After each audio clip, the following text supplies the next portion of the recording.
Some towns don't collapse with sirens, they rot beneath silence, stitched together by fear and forged signatures. Pine Hollow was that kind of town. Justice wore a crooked smile and people vanished without a sound. Then she arrived quiet, alone, unarmed. They stopped her, falsely accused her, tossed her in a cell like countless others before her.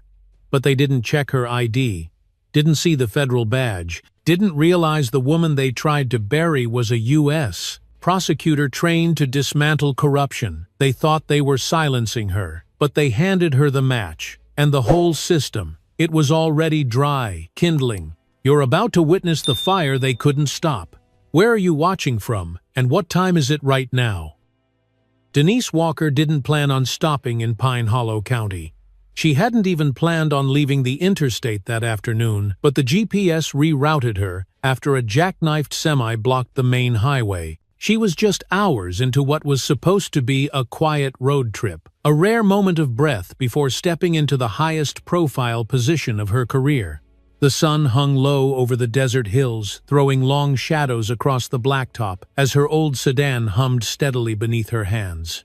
Her suitcase was in the trunk, her DOJ badge zipped in a leather pouch under the passenger seat, and a half-finished cup of gas station coffee sat lukewarm in the cup holder. Everything about this drive felt like liminal space between old chapters and new, between who she had to be and who she hoped to become. The moment she crossed the county line, though, something shifted. It was subtle at first. The road narrowed, the trees thinned, and the radio hissed into static before cutting out completely.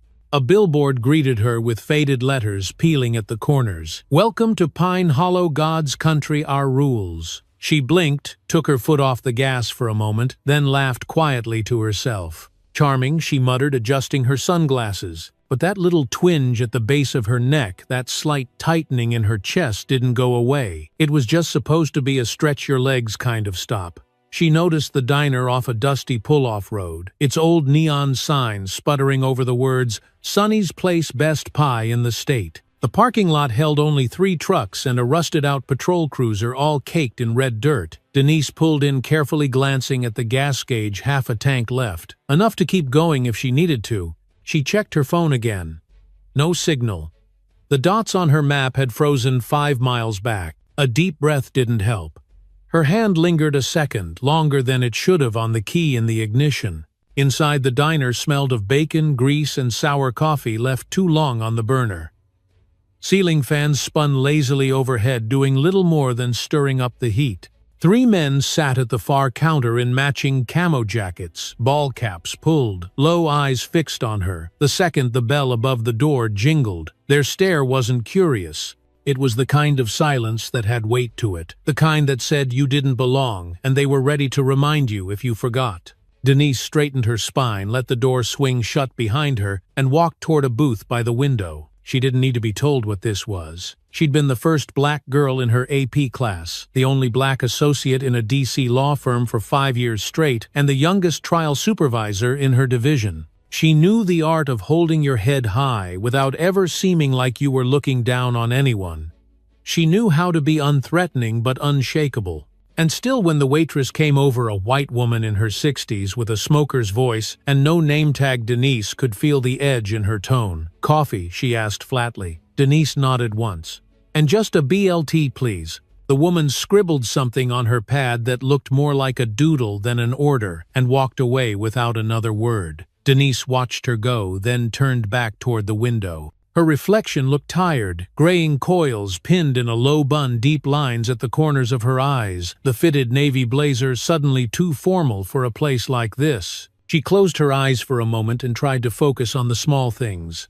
The hum of the freezer behind the counter, the whine of a fly trapped against the glass, the quiet sound of tires crunching into the gravel outside. The voices behind her were low but unmistakable. Should have kept driving. Yep. Another one looking to stir things up. She didn't turn around, didn't even blink. The coffee arrived with a clatter sloshing onto the saucer. The waitress smirked and walked off.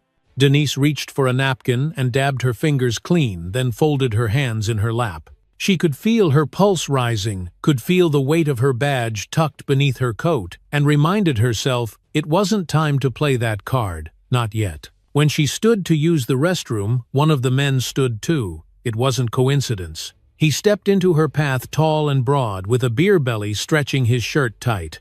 "Where you from?" he asked, lips curling into a grin that didn't touch his eyes. Denise looked him in the eye, calm but firm. "I'm just passing through." He sniffed, took a step closer. "Figures. Folks like you always are." She said nothing, just tilted her head slightly, letting silence do the work. Eventually he stepped aside. She walked past him, her heels echoing on the worn tile floor. When she returned to her booth, her sandwich was there untouched. The waitress was gone. The counter crew had gone quiet. Denise sat, took one bite, then pushed the plate away. It wasn't the words or the coffee or the silence that got to her. It was the heat behind every stare, like they were all waiting for her to break character, waiting for her to flinch. But she didn't flinch. Not yet.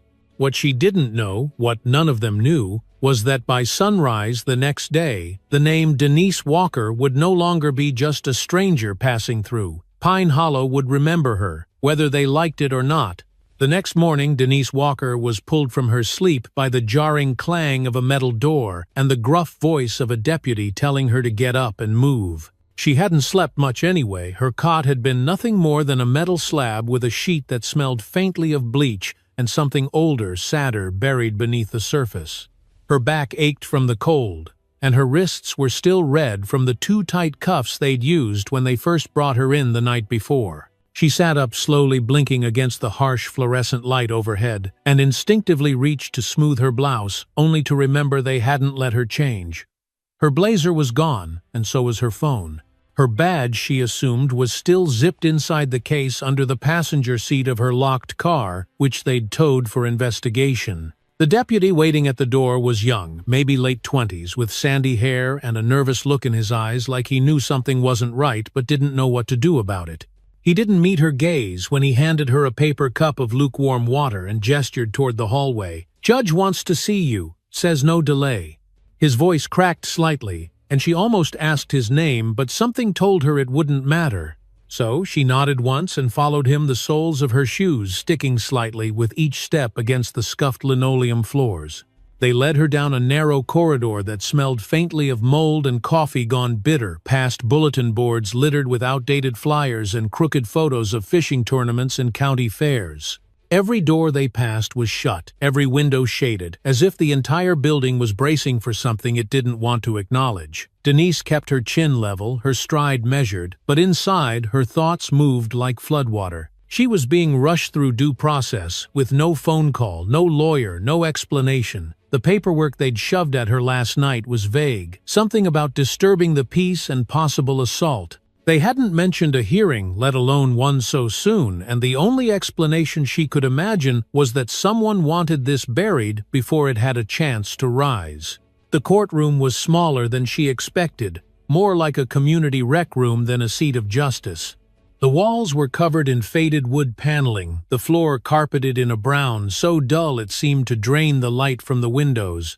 A few townspeople sat scattered across the pews, most of them older men in denim jackets and trucker hats, whispering to one another, and occasionally glancing at her with expressions that ranged from suspicion to smug satisfaction. At the front of the room, behind a wide desk with a chipped gavel and a crooked nameplate, sat Judge Harold Kincaid. He didn't stand when she entered, didn't offer a greeting or a glance of recognition. Instead, he leaned back in his chair, hands folded over a small stack of papers, and said, "Miss Walker, please step forward." His voice was calm but cold, each syllable clipped like it had been sharpened ahead of time. Denise walked to the defense table, her eyes never leaving his, and placed both hands flat on the wood in front of her.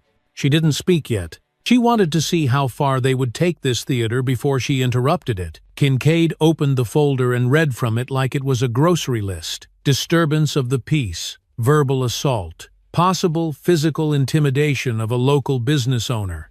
He paused, glanced over his glasses at her, and added, "Our records indicate you refused to provide identification when asked by the responding officer." That part was a lie, and she knew it.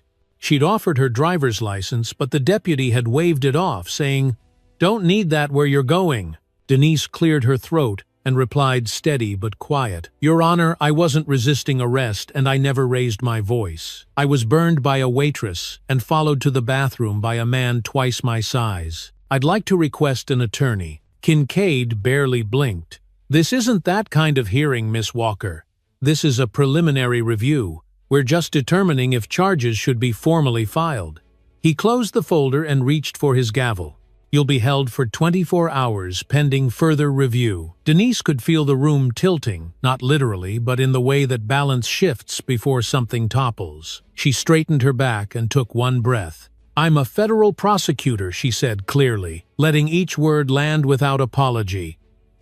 "Department of Justice, Civil Rights Division. My badge is in my vehicle, along with credentials and a sealed brief from the Eastern District." The room shifted again this time, not in her head. There were murmurs in the pews, someone gasped audibly, and even the young deputy behind her stiffened, but Judge Kincaid didn't flinch. In fact, his lips curled slightly at the edges, as if he'd been waiting for her to play that card. "Well," he said after a beat, "that's quite the resume, Miss Walker. But this courtroom doesn't run on out-of-town titles. Here we go by behavior. And from what I've seen, yours was disruptive, hostile, and unbecoming of someone with such a distinguished background." He tapped the gavel once, not hard but firm. "You'll be remanded to county custody. No bail at this time." Denise didn't argue. She didn't plead. She simply nodded once as if she were checking a box on a form. But inside, the realization settled like a stone. She wasn't up against incompetence. She was up against calculation. This wasn't about a sandwich or a diner or even an arrest. This was about shutting her down before she could open her mouth. And now that she had, the real storm was just beginning. Denise sat on the edge of the narrow cot in the holding cell, her hands clasped tightly together in her lap, the skin at her knuckles pale from pressure as she stared at the dull concrete floor beneath her. The air inside the cell was cold and dry, laced with a faint metallic scent that seemed to cling to the back of her throat, no matter how many shallow breaths she took. The overhead light buzzed with a tired flicker, casting uneven shadows on the cinder-block walls that made the space feel smaller than it already was. Every few minutes, she could hear footsteps in the hallway outside, the heavy thump of boots echoing with the kind of weight that reminded her she wasn't free to leave. Not now, not without a fight. She leaned forward slightly, resting her elbows on her knees, and tried to replay every second, from the diner to the moment she was handcuffed. The way the waitress smirked after spilling coffee on her lap. The way the man at the counter had leaned in and blocked her path, not quite touching her but close enough to make her feel the warning in his breath, and then the shove. The scrape of her heels against the tile as she stumbled. The way her instincts kicked in before her mind caught up, defend, de-escalate, survive. That she was now in a jail cell for defending herself only confirmed what her gut had started, whispering the second she crossed the Pine Hollow County line. This place wasn't just broken, it was designed to break people like her. A faint knock rattled the bars and broke her trance. She looked up slowly to find Deputy Bowen standing outside the cell door, arms crossed, and a smug slant to his mouth that didn't even pretend to hide his satisfaction. "You're famous already," he said, nodding toward the hallway behind him. "Judge Kincaid wants to expedite your next hearing. We've got reputation management to worry about." His voice dripped with sarcasm, but beneath it was something colder, something that said he enjoyed watching the pieces fall apart. Denise stood without answering, adjusting the hem of her shirt where it had come untucked during the rough pat-down. As the cell door opened with a squeal of iron, she caught a glimpse of her reflection in the glass window across the corridor, a woman tired, disheveled, but not yet broken. They led her not to the courtroom this time, but to a small, poorly lit room that felt more like an old storage closet converted into a deposition chamber. Inside, Judge Kincaid was already waiting, seated behind a metal desk with a single flickering lamp on top, its bulb casting shadows under his eyes that made him look older, wearier, but no less dangerous. He didn't look up as she was escorted in.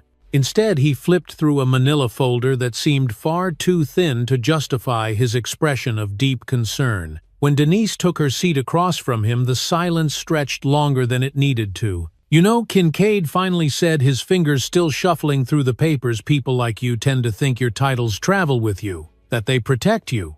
He looked up then, meeting her gaze directly, his eyes sharp and unforgiving. "But here we do things differently. We handle our business without Washington poking around." Denise didn't flinch. "I'm not here on business," she replied evenly. "I was just driving through, until your people decided I was a threat." Kincaid smiled, but it was hollow and thin. "No one's trying to hurt you, Miss Walker," he said with mock gentleness.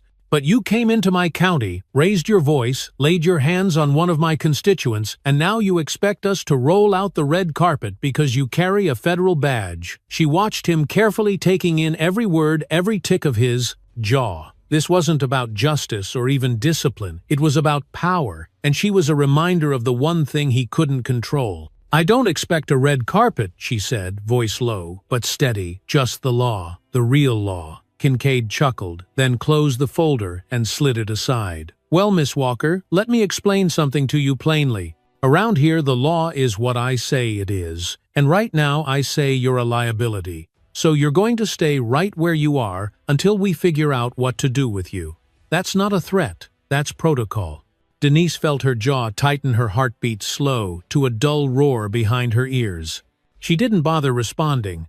There was nothing to say to a man who'd already decided she didn't count. As they led her back to the holding cell, Denise's mind raced through every possible move. Her briefcase was still in the car, sealed with a DOJ lock that would take federal clearance to break, assuming it hadn't been misplaced already. Her phone was off-grid, and the local station wasn't exactly lining up to grant her a call.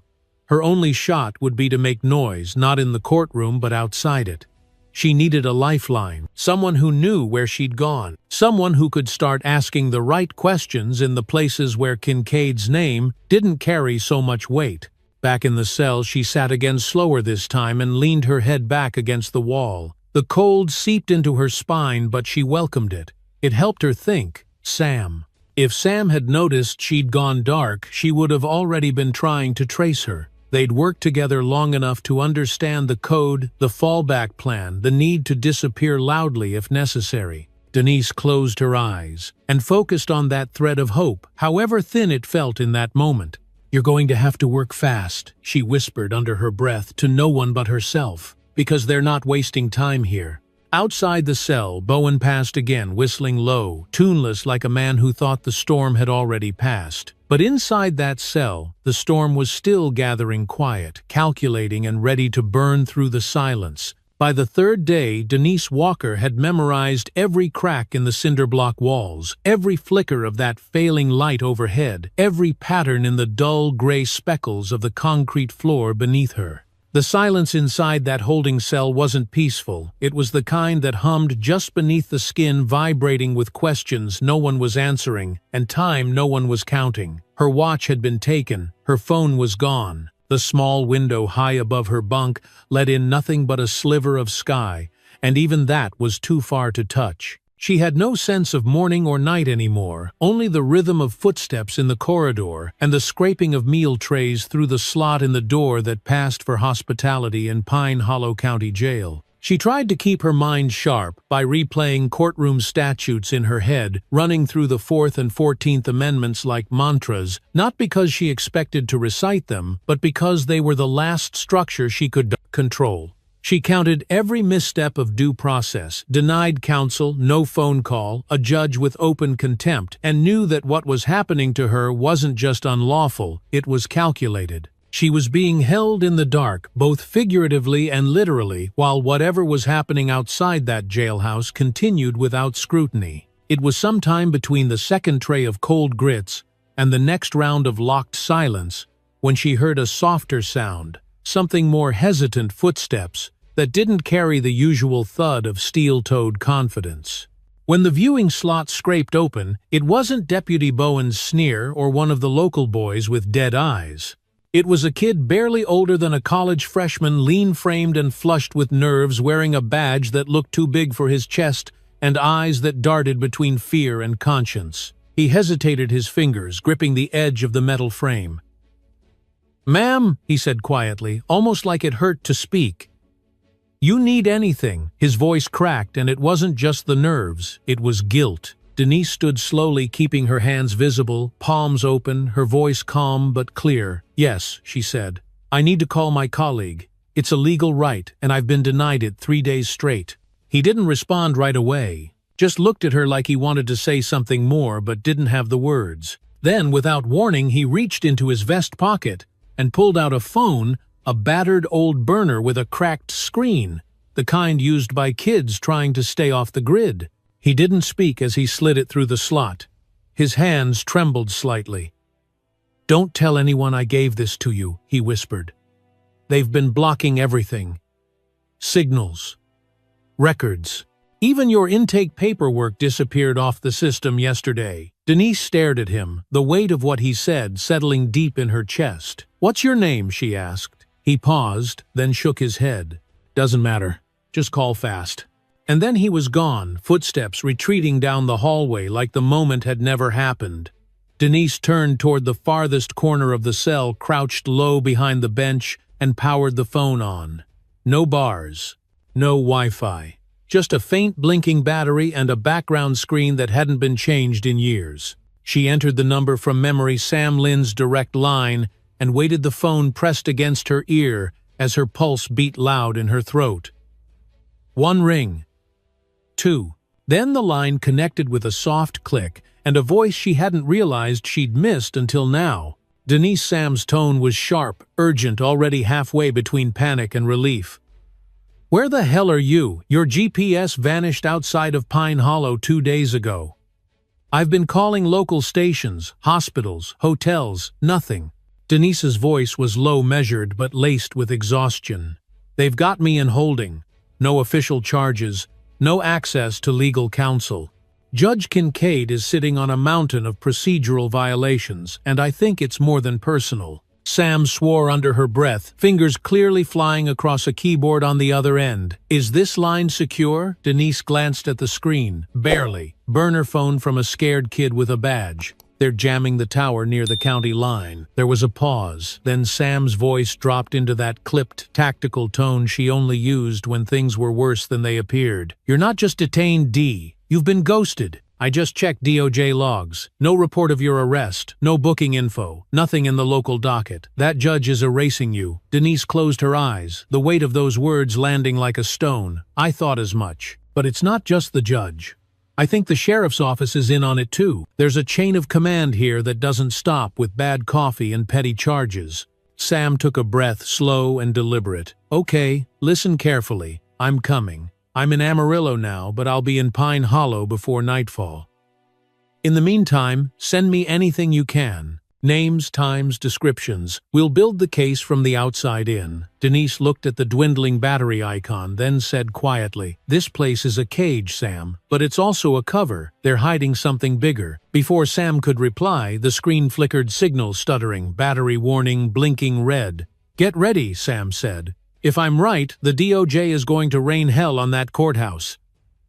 Just hold on." Then the line went dead. Denise sat still for a long moment, phone cradled loosely in her hands, her mind already filing away every detail. She would need to reconstruct everything from memory, the names on the uniforms, the makes of the vehicles parked outside the courthouse, the exact wording Kincaid used in that so-called hearing. This wasn't about proving her innocence anymore, it was about exposing the system that thought it could swallow her whole without consequence.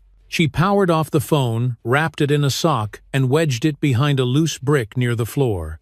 Outside, the fluorescent lights buzzed on cue, steady and lifeless. But somewhere far beyond these cinder-block walls, her voice had traveled. Someone knew, and that changed everything. It happened sometime after midnight, when the hallway outside her cell had gone completely still, and the chill in the air had crept bone deep. Denise lay half awake on the cot, her back sore from the steel frame beneath the thin mattress, her eyes watching the shadows pulse faintly across the ceiling, as the light flickered in that tired, mechanical rhythm. The silence wasn't peaceful tonight. It had weight, the kind that signaled something wasn't right, something just beyond her vision, preparing to move. She sat up slowly, listening not with her ears, but with the instinct that had been honed through years in courtrooms, back offices, and interrogation rooms, the sense that you weren't alone, even when you couldn't see anyone. Then came the sound, soft at first, like the brushing of cloth against metal too smooth and slow to be a guard on rounds. She rose to her feet quietly, heart beating just a little faster, and stepped back into the dim corner near the bars, her hands unconsciously clenched at her sides. The lock didn't rattle. It simply clicked a clean metallic turn followed by the soft groan of the door swinging open. Two men entered without speaking. They were dressed in black from head to toe, ski masks covering their faces, gloved hands, moving deliberately, like they'd done this before, and weren't worried about being caught. The taller one stepped toward her with purpose, his voice muffled but unmistakably male. "Don't scream," he said, not as a threat but a command, the kind of line meant to kill any instinct to resist. Denise stood her ground, her voice calm but sharp enough to cut through the thick air. "You know this is illegal," she said, her eyes locking on the shape of a crowbar held loosely in the shorter man's hand. "Every second you stay here makes it worse for you when this comes to light." The taller one laughed softly like she'd said something charming. "Lady, this ain't gonna come to light," he replied, reaching for her arm with practiced precision. She pulled back quickly, but his grip closed tight around her wrist, spinning her and pinning her arms behind her back before she could twist away. The other man pressed a sweaty palm over her mouth, muffling her voice as she struggled against their hold, the smell of oil and cheap cologne filling her nose as they dragged her into the hallway. There was no alarm, no guard to call out. The corridor was empty, the cameras dark, like the entire building had been told to look the other way. They moved quickly, hauling her through the back door and into the night air, the sudden cold slicing across her skin like a blade. A van idled near the loading dock, its engine low and steady exhaust curling into the sky like smoke from a funeral pyre. They shoved her inside the metal floor slick and stained the doors, slamming shut with finality behind them. Denise tried to twist away to kick her legs free, but one of them sat on her back while the other zip-tied her wrists. "You talk too much," one of them hissed, his voice tighter, now less composed. "Time to shut you up for good." She didn't scream. She didn't beg. She forced her mind to stay clear, to catalog every detail, the scrape of the tires on gravel, the faint rattle of loose tools in the back of the van, the subtle southern edge in the shorter man's voice. They didn't blindfold her, and that told her everything she needed to know. They didn't expect her to survive. The van bumped over uneven ground, jostling her against the side wall, the steel biting into her shoulder as the adrenaline began to surge through her veins.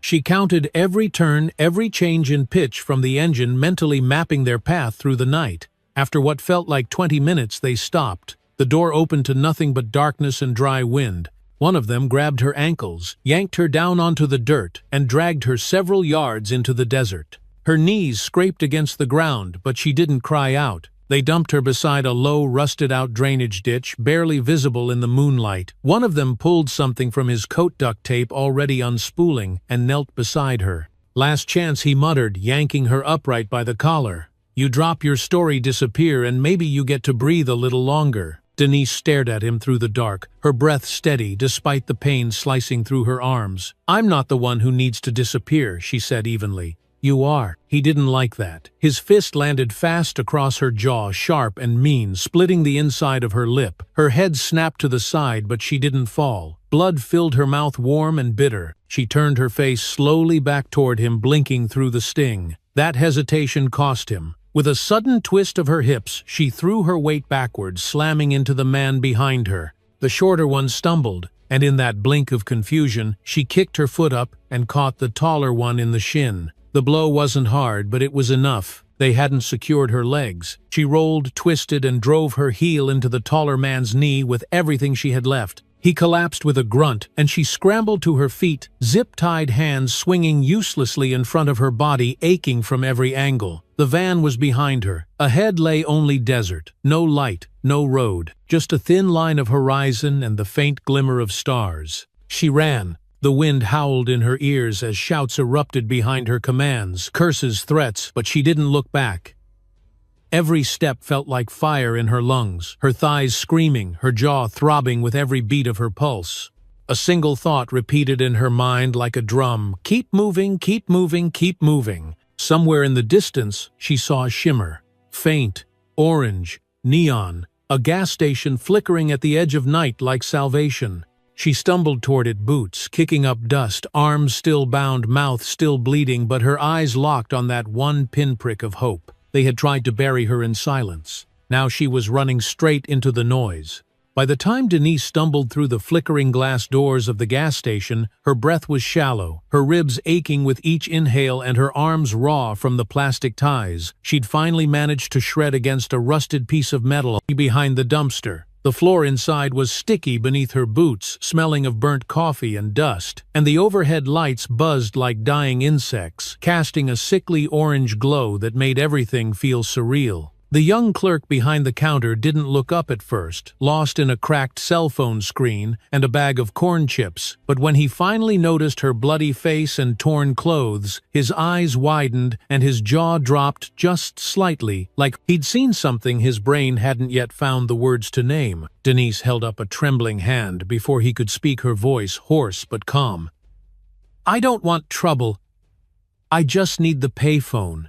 Her lips were split, her legs shaking, but her tone carried that same quiet authority she'd honed over 30 years of speaking truth to power. The boy hesitated, then nodded once, gesturing silently toward the far wall, where a yellowed payphone clung to the plaster like a relic from a time when people believed phones couldn't be tracked. She moved slowly, carefully, the entire left side of her body, screaming with pain, and leaned against the phone for balance as she dug into her pocket for the quarter she'd saved from a vending machine on her second day in holding. The line rang twice, then connected with that familiar click and a breathless voice on the other end. Denise Sam sounded like she hadn't slept in 2 days, and maybe she hadn't. There was panic behind her words, but also steel. "I just pulled into town. I lost you after the burner phone died. What happened?" Denise gripped the receiver tightly and kept her voice low. "They tried to take me out into the desert. 2 men. No uniforms, no badges. They weren't trying to scare me, they were trying to erase me." She glanced over her shoulder, watching the boy at the counter slowly back away into the employee office, clearly not wanting to get involved. "They said," Crane ordered it, "that if I kept talking, I wouldn't make it past morning." There was a silence on the line, then the faint clatter of keys. Sam's voice returned colder this time, more focused. "That confirms it. I've been digging into Judge Harold Crane's finances. There are land transfers, backdoor deals, entire farms in the county that were taken under eminent domain and sold off to shell companies for pennies. And guess who signed every single one?" Denise let her eyes close for just a moment, not in defeat but in acknowledgement. "Crane."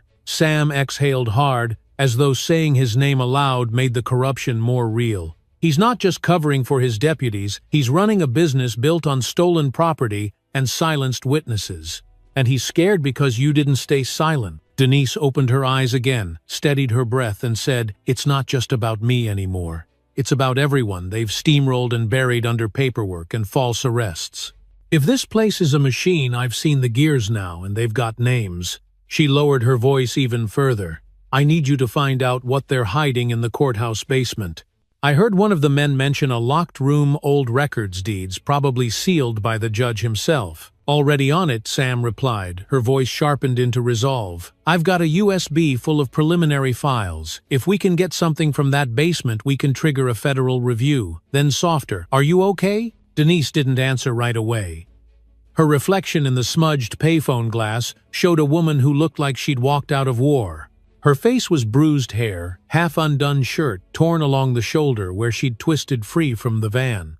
And yet something in her eyes, something stubborn, unwavering, told her that she hadn't lost herself, not yet. "I'm not okay," she said finally, "but I'm awake." A pause. Then Sam whispered, "Good. Stay that way." Just as Denise was about to hang up, headlights sliced across the gas station window, flooding the interior with white. The clerk bolted out of the office, shouting, "Hey, that cruiser just parked out front! Lights off!" Denise's body tensed, as if her muscles knew what was coming before her mind could catch up. She dropped the phone, turned toward the back exit, and limped fast and low down the narrow aisle between snacks and freezer units, each step jolting pain through her ribs and shoulder. Outside, the desert wind had picked up, kicking up dirt and debris that danced like ash in the air. She ducked behind a stack of propane tanks, heart pounding, as 2 figures stepped out of the cruiser. Not deputies. No uniforms. One carried a crowbar, the other had a flashlight and something long wrapped in cloth slung over his shoulder. "She's still here," one of them muttered.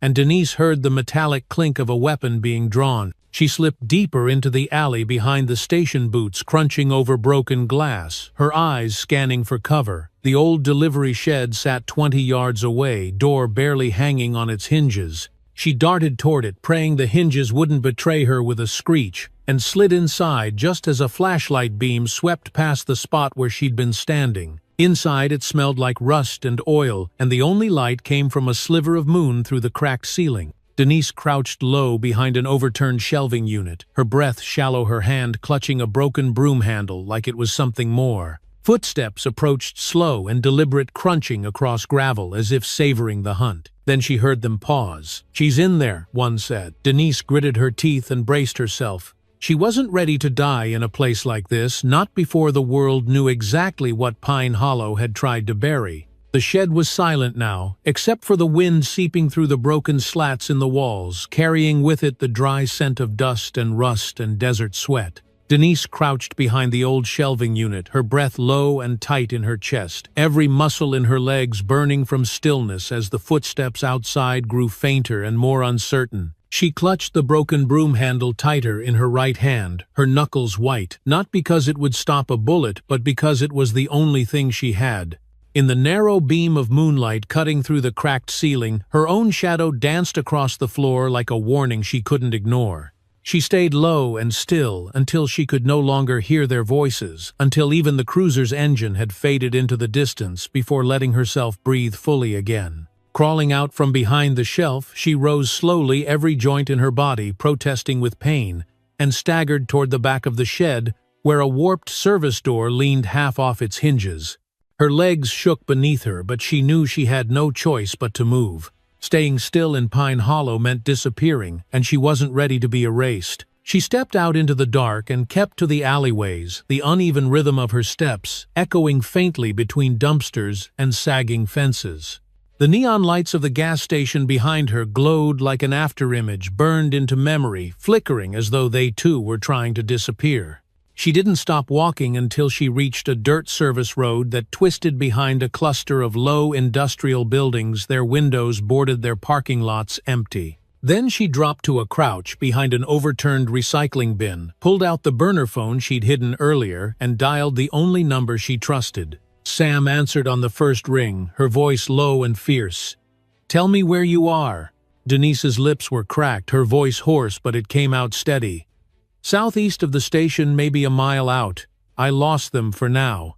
Sam exhaled sharply, the sound of her typing echoing faintly through the line. "I've got something. You're not going to like it." Denise didn't speak, just waited, because whatever Sam had found couldn't possibly be worse than what she'd already seen. "They hijacked the live stream," Sam said quietly. "The one I queued up with your statement, the DOJ documents, the first wave of Crane's signatures. Someone fed in doctored footage, edited clips, showing you assaulting a deputy and threatening the judge. It's already on local media. The sheriff called you a fugitive. There's a warrant out for your arrest." Denise didn't blink, didn't even look surprised. "That was the plan all along," she said after a long pause, her words more tired than angry. "They were never going to kill me quietly. They wanted me to be the villain, to prove them right." "You're trending," Sam continued, her voice tight with frustration. "But not the way we hoped. People are scared. They believe the clip." Denise wiped a hand across her mouth, smearing dried blood with dust, and looked up at the stars, as if searching for some version of herself she hadn't yet betrayed. "We need to flip it," she said, her tone firmer now. "We need to show the full story. The documents, the property thefts, the seal, deals, everything." Her fingers clenched around the burner phone. "We take this national. If we can't win their courtroom, we build one of our own." Sam was quiet for a long second, then said, "I've got one shot. A secure channel DOJ, eyes on standby, but we have to stream from a stable connection. We need a location with access, and we need it now." Denise scanned the horizon, eyes narrowing. "There's a motel off Highway 17. Blue neon sign, half the letters burned out. I passed it the night I arrived. It had Wi-Fi then. I'll meet you there." 15 minutes, Sam said, and the line went dead. Denise pushed herself back to her feet and started walking again, this time faster, her body screaming with pain, but her mind locked in. With every step, the picture grew sharper. The frame-up wasn't the endgame, it was just the distraction. Crane didn't want her discredited. He wanted her disbelieved. The documents she carried, the files Sam had hacked, they weren't threats to his reputation. They were torches held too close to dry kindling. She wasn't just a federal prosecutor now. She was the match. When she reached the motel, the blue neon buzzed faintly overhead, casting the gravel lot in a watery light.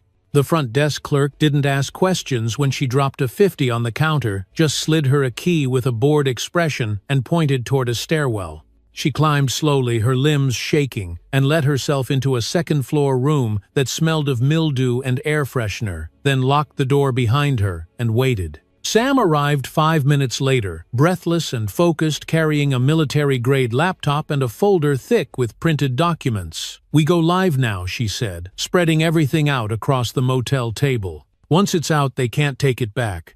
Denise nodded and sat down beside her, her fingers trembling slightly as she opened the manila folder. Inside were deeds signed by Crane, property transfers approved by his court and shell company records, linking Pine Hollow farmland to out-of-state investors who never once stepped foot on the land they stole. She leaned into the camera, her voice quiet but unshaking. "My name is Denise Walker. I'm a federal prosecutor, and if you're watching this, then they didn't succeed in burying me." Behind her, the blue neon flickered, and outside, somewhere beyond the motel walls, Pine Hollow braced for the truth. The motel room was small and musty, its curtains drawn tight against the pre-dawn light that threatened to spill across a desert sky still bruised with shadows. Denise sat at the edge of the bed's shoulders, squared eyes locked on the glow of the laptop screen as Sam adjusted the webcam with a steady hand and a clenched jaw.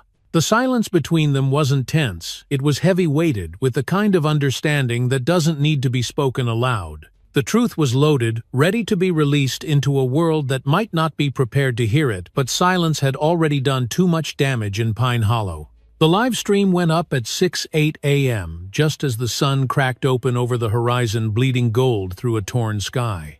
The feed was simple, no graphics, no production, just a worn-out woman in a torn shirt, bruises across her cheek and dirt in the creases of her knuckles, telling the truth into a camera that couldn't look away. Denise began quietly, her voice low but steady, her words carefully chosen, not for drama but for clarity. "My name is Denise Walker.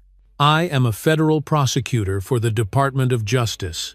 I have been unlawfully detained, hunted, and framed by a network of officials operating in Pine Hollow County." Sam didn't speak as she cued the files. Court documents, property records, altered police logs, all fed into the stream in real-time receipts for a system built to erase people like Denise before they could speak. As the numbers on the viewer count ticked upward, 200, then 500, then 1300, Denise continued, her voice growing firmer. "I have evidence that Judge Harold Crane has signed off on dozens of illegal property transfers targeting Black and Indigenous landowners under the guise of eminent domain. These properties were funneled into shell companies tied to private developers, while the sheriff's department used false arrests and intimidation to silence dissent." Her breath hitched briefly, but she didn't stop. "This isn't about one woman. It's about everyone this town thought it could swallow whole." By the time she finished, her hands were trembling slightly, but her spine was straight, her gaze unflinching as she stared down the lens, like it was the only judge she still trusted. Sam hit the final command, sending the files to 3 separate secure servers, DOJ inboxes, and a cloud-based Newswire archive. Then she leaned back, ran a hand through her hair, and muttered, "It's done. They can't scrub this now." For a moment there was quiet. The kind that doesn't come from relief, but from the realization that you've just set fire to something and now have no choice but to watch it burn. But the moment didn't last. It started with a low rumble like a truck engine approaching too fast, followed by the sudden shudder of glass panes rattling in their frames. Denise stood instinct, kicking in before reason, just as the wall of the motel shook, with a force that came from nowhere and everywhere all at once. Sam lunged toward her, grabbing her by the shoulder, pulling her to the floor a split second before the window exploded inward in a shower of shards and dust. The blast wasn't close enough to kill, but it was damn sure close enough to warn. Outside, smoke curled up into the morning, air thick and black, while flames licked across the parking lot like fingers reaching for more. Denise coughed through the haze, her ears ringing the sound of screaming tires and distant shouting cutting through the chaos like blades. Sam rolled to her feet, coughing hard, and pulled Denise up by the arm. "We have to go. Now." They moved fast, ducking through the smoke and debris, slipping past a broken stairwell where the outer wall had buckled inward. From the edge of the parking lot, Denise looked back and saw the source, Sam's rental car, or what was left of it, now reduced to a burning carcass. "That was meant for us," she said, her voice flat with disbelief. Sam nodded, eyes scanning the street. "Or for the laptop." Sirens wailed in the distance, but they didn't sound like rescue. They sounded like pursuit. The cruisers would come, but not to help. Not here. Not after what they'd just done. Denise spotted a narrow alley between two vacant storefronts and pointed. "There. Cut through the back. I know a way out." They ran together, ducking behind trash bins and broken fences, until they reached an old drainage tunnel that ran beneath the edge of town, a place Denise had memorized from the maps she'd seen in the records Sam had uncovered. They crouched in the dark, breath catching in their throats, the glow of the fire behind them slowly fading. When they reached the other side, Denise paused, hands on her knees, her body aching but her mind sharp with something stronger than adrenaline. She looked at Sam, who was already pulling a backup drive from her bag. "We saved the files," she said, her voice shaking but proud. "They're still out there. People are watching." Denise nodded slowly, straightening her gaze, focused now not on the fire, not on the past, but on the courthouse. She could just barely see in the distance, its old bell tower catching the sun like a false beacon. "Then it's time we stop running," she said. "It's time we walk through that door and make them see us coming." Sam stared at her for a second, then smiled faintly. "You're serious?" Denise turned, brushing dirt from her clothes, the last of the smoke curling around her like armor. "Dead serious," she said. "We've lit the match. Now let's watch who chokes first." And together they stepped back into the morning, ready to bring the fire to the place where it all began. The courthouse rose from the desert dust, like something meant to impress, but long since forgotten. Faded bricks, sun-bleached columns, and windows that reflected nothing but sky. Denise and Sam approached from the side, weaving through alleys still slick with ash from the motel explosion, their breath measured but quickened by the steady hum of risk that vibrated through their bones. Neither of them spoke as they reached the staff entrance, just a steel door framed by a concrete loading dock, the kind used for deliveries, not justice. Denise reached for the handle, her fingers pausing just long enough for Sam to whisper, "You sure we're ready for this?" Denise didn't look at her. Her voice was low, quiet as a confession. "We're past ready." Then she pulled the door open and stepped inside. The hallway was dark, lit only by the dim emergency lights that flickered along the floor like breadcrumbs, guiding them through something more maze than institution. The building was silent too early for court to be in session, too early for its secrets to have stirred, but Denise could feel it all waiting in the walls, pressing down with the weight of 100 silenced voices. They moved carefully, staying close to the edges, avoiding the cameras Sam had already mapped out. She'd hacked into the building system hours earlier and looped the feeds for just long enough to buy them a window, 15 minutes, maybe 20 if they were lucky. At the bottom of the east stairwell, behind a locked panel in the foundation wall, they found the entrance to the basement records room. Sam pulled out the narrow key she'd found buried in a decades-old city planning file, slid it into the lock and turned until they heard the soft click of access granted. Denise opened the door and stepped into the dark, musty room, its shelves stacked high with dusty boxes, leather-bound ledgers, and filing cabinets no one had touched in years. The air was heavier here, thick with the scent of mildew-old paper and something else like secrecy left too long to rot. They moved quickly, each step echoing softly in the stillness. As Sam opened drawers and scanned labels, her fingers flying across the folders, while Denise checked the wall for a second entrance, a vent, anything that might give them more than one way out. "Crane's signature will be here," Sam muttered almost to herself. "These are sealed orders, no digital record, just ink and nerve." Denise ran a hand along the edge of a cabinet, feeling the etched initials of long-dead clerks, the forgotten bureaucracy of quiet corruption. "He never expected anyone to look this deep," she said. "He thought the courthouse was his fortress." Sam pulled out a folder, blew the dust from its cover, and opened it wide. Inside were handwritten orders signed and stamped, approving the seizure of land from families across the county names. Denise recognized from interviews, arrests, even obituaries. "This is it," Sam whispered. "This is the whole blueprint." Denise leaned over her shoulder, scanning the details.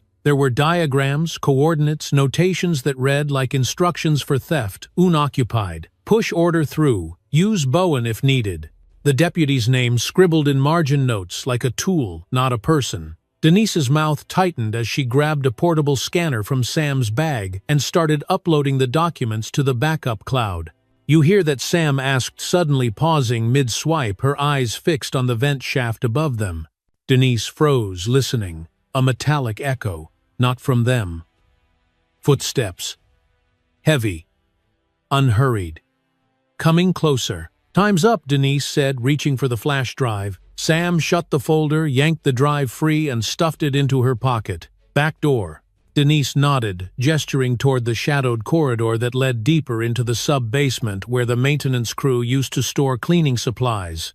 They ran without speaking, their shoes silent against the old linoleum, the sound of pursuit getting louder, closer, more real with each turn. They reached the service tunnel and ducked low the narrow space, barely enough for them to pass single file. Behind them a voice called out loud, commanding and unmistakably cruel. "Walker, you're making this worse." It was Bowen. Denise didn't turn. She just kept moving, breathing harder now, the burn of exhaustion climbing up her spine as they reached the hatch at the tunnel's end. Sam pushed it open with both hands and climbed up first, pulling Denise through with a grunt. They emerged behind the courthouse, blinking into sunlight that cut across their faces like a blade. "We have to split," Denise said, already scanning the street. "No," Sam replied, shaking her head. "We've got to deliver this in person. You need to testify. You're the story now." Denise opened her mouth to argue, but stopped. She saw it in Sam's eyes. Truth, not strategy. No more hiding, no more running. She reached into her jacket, pulled out the drive, and stared at it like it was a verdict waiting to be read aloud. "Then we go to the press," she said. "To the state office. The feds.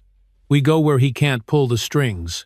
They slipped into a waiting sedan, parked 2 blocks down, borrowed from a journalist Sam had contacted the night before. The woman was waiting at a safe house nearby, ready to stream the files to verify to publish.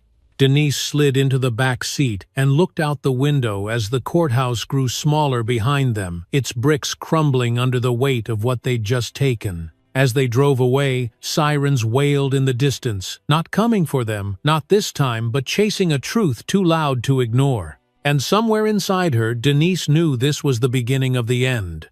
But not hers. Theirs. The safe house was tucked behind an abandoned feed store, just outside the town limits, hidden beneath a canopy of cottonwoods, whose twisted branches filtered the morning light like old lace. Denise sat at the scarred wooden table in the center of the room, the drive clenched in her fingers, her eyes scanning the small space as if committing every detail to memory. The walls were bare except for an old radio nailed above the sink, softly whispering static from a forgotten frequency, and a single oscillating fan moved the warm air just enough to remind them they were still breathing. Sam stood by the window, watching the road, her shoulders tense beneath the loose denim jacket she'd borrowed from the reporter, now pacing quietly in the next room. The journalist's name was Nina. Mid-30s, dark hair pulled back in a tight braid, eyes sharp enough to slice through spin and silence.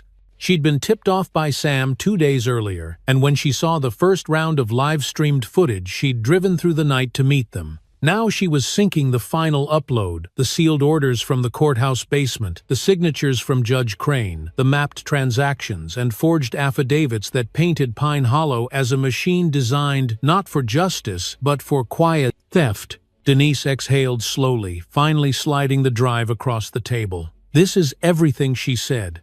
"Not just what they did to me, but what they've done to this town for years." Nina nodded, opening her laptop with fingers that moved quickly, but precisely the way people do when they know time is thin. "You're sure you want to be on record?" she asked without looking up. "Because once this goes live, you're not just a target, you're a threat." Denise smiled, but it wasn't soft. It was the kind of smile forged in courtrooms and holding cells, where justice was something you had to drag out of the dark, "I've been both before," she said, "but this time I'm not alone." The upload began, a progress bar creeping across the screen like a slow heartbeat. Sam pulled a second laptop from her bag, synced it to a private DOJ channel, and began pinging federal contacts with real-time data. The documents were paired with metadata location stamps and video footage, the kind of airtight packet that couldn't be swept away with a press release or a hollow apology. This wasn't a leak, it was a controlled detonation. Outside, the breeze shifted, and the faint sound of sirens began to build. Not urgent, not yet, but searching. Denise stood, stretching her back, wincing slightly, as the bruises along her ribs reminded her that survival came with a cost. She moved to the window and stood beside Sam, their shoulders nearly touching, as they watched the sunlight stretch across the cracked asphalt of the road ahead. "You think they'll believe it?" Sam asked, her voice quieter, now almost vulnerable. Denise nodded slowly. "Some won't, some never will. But the ones who matter, the ones with power and conscience, they'll see what's been hiding in plain sight." Behind them, Nina let out a breath and turned the screen toward them. "It's live. Press requests are already hitting my inbox. And DOJ just issued a statement. They're opening a full investigation into Judge Crane and Sheriff Bowen." Denise felt it before she heard it, the shift in the room, like something had been released, a tension unwinding after being wound too tight for too long. She walked back to the table, placed both hands on the surface, and looked straight at Nina. "Now we finish it." At that moment, a black SUV pulled into view, tires crunching slowly over gravel. Sam's hand moved instinctively to her waistband, but Nina raised a hand. "Relax. That's them. Federal marshals. I sent the coordinates 30 minutes ago." 2 men and a woman stepped out, their suits wrinkled from travel but their eyes alert. One flashed a badge through the window before knocking once sharp and direct. Denise opened the door and was met with the firm grip of a deputy marshal who introduced himself as Agent Keller. "We've reviewed the packet," he said. "The evidence is solid. We have a judge on standby for emergency warrants and a team already en route to secure the courthouse." Denise nodded once, calm and resolute. "Then I want to be there when they walk him out." Keller didn't flinch. "That can be arranged." By the time they reached Pine Hollow's town square, the sun was high and unrelenting, casting long shadows from the statue of the county's founder to the steps of the courthouse itself. A small crowd had already gathered, drawn by rumors and sirens whispering in tight circles as words spread faster than official statements ever could. Denise stepped out of the SUV and was met by flashing cameras, wide eyes, and the murmurs of a town finally waking from decades of forced silence. Judge Crane was still inside, unaware that the ground had shifted beneath him. The marshals moved efficiently, respectfully entering through the front, with enough presence to leave no doubt that something real was happening. Moments later, the doors opened again, and the judge was led out in handcuffs, his face pale, jaw, clenched lips tight in a line that refused to acknowledge anything. But his eyes locked on Denise as he passed her, and in that glance there was no question he knew exactly who had done this. Denise didn't smile. She didn't gloat. She simply stood with her arms crossed and watched as power was unseated, not with rage but with truth. Beside her, Sam whispered, "You did it." But Denise shook her head. "We did it. And we're not done yet," because she knew the courthouse was just one building and Pine Hollow was just one town. But in a country full of places like it, someone had to be the first to say no louder than silence, to stand when others were made to kneel. And now she had a voice the whole world could hear. The holding room inside the Pine Hollow Federal Annex was quiet, the kind of quiet that settles not from peace but from exhaustion, the heavy stillness that comes after the storm has passed, but before the reckoning truly begins. Denise sat on a wooden bench, hands folded in her lap, watching the late afternoon sunlight stretch across the floor, through the narrow blinds, casting long stripes of gold against the pale linoleum. Her shoulder ached from where she'd been slammed into the back of a patrol car days earlier, and her ribs still pulsed with every deep breath, a dull reminder that healing had no intention of rushing for her. The courthouse square outside had emptied, but she could still hear the murmurs of voices through the walls, soft and persistent like the ocean just beyond a thin pane of glass. She was waiting for her testimony to begin, but part of her knew that it had already started, that every step she'd taken to get here, every name she'd spoken aloud, every document uploaded, every bruise, not hidden, every camera she looked straight into, had already become part of the public record. But this was different. This was sworn oath and federal attention. This was no longer about survival. It was about cementing the truth line by line before anyone else could rewrite it. Sam stepped into the room quietly, closing the door behind her with a soft click. Her clothes were rumpled, eyes ringed with fatigue, but the fire behind them hadn't dimmed. She handed Denise a glass of water, then sat beside her without a word, letting the silence stretch until it felt safe enough to breathe in. "They say the DOJ team is already in motion," Sam murmured. 5 warrants served this morning. Bowen's house, 2 sheriff's deputies, and that property management firm in Amarillo. She let out a small breath. "And the mayor's office just announced a public audit of the county treasury. Guess someone's finally checking the math." Denise nodded slowly, sipping the water and savoring the coolness against her throat. Her voice when it came was steady but quiet. "I always thought it would feel more like winning." Sam looked over one brow, lifting gently. "Does it?" Denise didn't answer right away. She watched a single dust mote drift through the air, spinning slowly in a shaft of light, like it had nowhere urgent to be. "It feels like justice trying to remember how to stand up straight," she said. "Like something old, trying to become something new and not knowing if the world will allow it." Sam nodded, once solemn, like she knew exactly what that meant.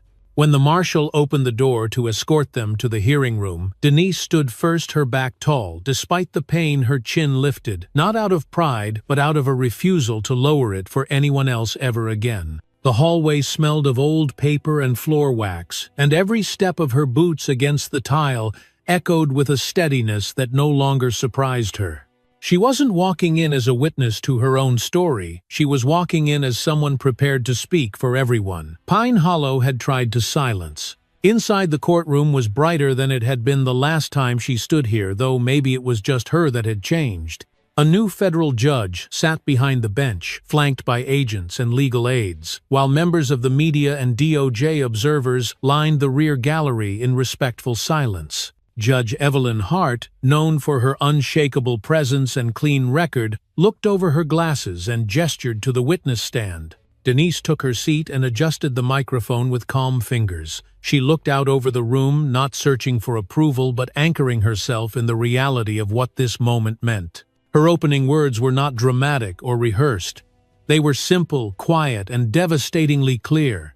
"My name is Denise Walker. I am a federal prosecutor, and I was nearly erased for finding out the truth." What followed wasn't just a retelling of events, it was a dismantling of a system. She spoke of the forged deeds, the illegal seizures, the shadow network that had operated under the guise of local government for years. She recounted the diner, the courthouse, the gas station, the van in the desert. She named the deputies, detailed the attacks, and explained every piece of evidence she and Sam had uncovered, laying it bare in front of the judge, the DOJ, and a public that had finally started to listen. As she spoke, she watched people shift in their seats, not in discomfort, but in awareness. It was the first time the whole room felt like it was seeing Pine Hollow not as a place, but as a story they now had a responsibility to finish. When the judge asked her if she had anything else to add, Denise paused, then leaned into the microphone, her voice soft but unwavering. "There are people whose names you won't find in any report. People who lost their land, their homes, their families. People who were told over and over again that what was happening to them was legal, even when they knew in their bones it was anything but." She exhaled. "I didn't come here to be a hero. I came here because silence wasn't an option anymore." And in that silence, as the courtroom held its breath, the gavel fell, not like punishment, but like punctuation, final, necessary, and true. After the testimony, as the media swarmed and the investigators spoke in low tones outside the courthouse steps, Denise stood beside Sam, watching the town square swell with people she didn't recognize, some holding signs, some holding hope, some holding the kind of quiet respect that doesn't need words. A reporter approached, microphone outstretched, asking how she felt now that it was all out in the open. Denise looked into the lens not with fire, but with something deeper. "I feel like we just stopped something that never should have started. and maybe gave people permission to start over.